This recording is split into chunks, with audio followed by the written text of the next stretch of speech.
I want to love Jack Clarke so badly, but he's making it hard.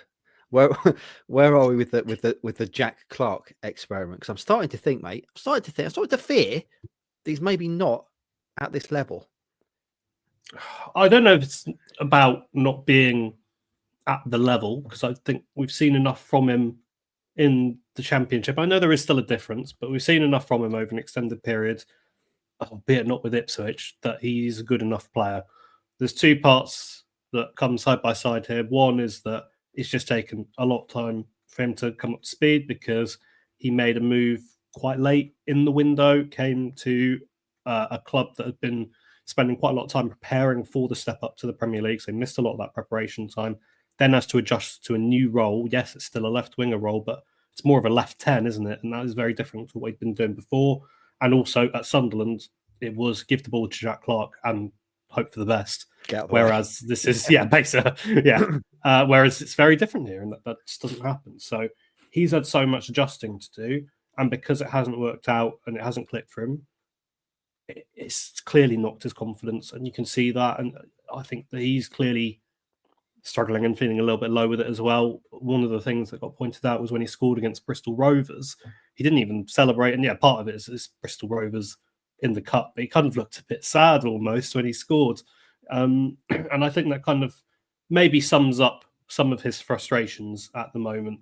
And this was one again where I was really hoping, and I turned to Stuart at the start and said, if there'd be anyone to score in this game, I really hope it's Jack Clarke, because it would do him the world of good. And he had that run that we mentioned earlier where he beat a couple of players and played it out to the right. I think it was for Godfrey. It was Godfrey or Johnson anyway. Had a really good dribble there and took players on, looked confident. And I was thinking, yes, this is what we want to see. And then he just faded. And I don't know how or why that happened. And that was a shame. And then I guess we should talk about the goal, which is the big disappointment, the fifth goal. He pushes on and again gets the ball just after the halfway line. I'm thinking, right, run, take on your man, try and use your pace, try and use this real dribbling skill with the ball at the feet that you've got. And he turns back, and that was weird in itself. And then he cuts inside, which I was thinking, why are you trying to bring the ball inside when you've really got to carry it up the pitch? So brings it inside and then plays this bizarre pass. It's quite weird when you watch it. And Jens Kajusta's kind of stood there as he walks round Kajusta with the ball, and Jens just goes like this as he goes round him. I don't think he knew quite what was going on. And Clarke plays the pass out to Doku. Doku runs and squares at Haaland. 5-0. And I hate the clips after that where you see Jack Clarke with his head in his hands kind of fall to the floor, knowing what he's done, because this was a big opportunity for him and not one that he's been able to take. So it is hard now. He's got a lot of competition in his space as well, where he's got Nathan Broadhead, who is performing better, let's be honest. He's got Sammy Smodics, who's going to be back soon.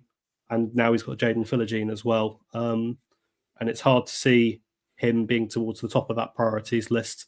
He's not suited to coming off the bench in games, I really don't think. And it's hard for him. And I'm not really sure what those next steps are, to be perfectly honest, because it takes quite a lot to get your confidence back when you lose it as a footballer.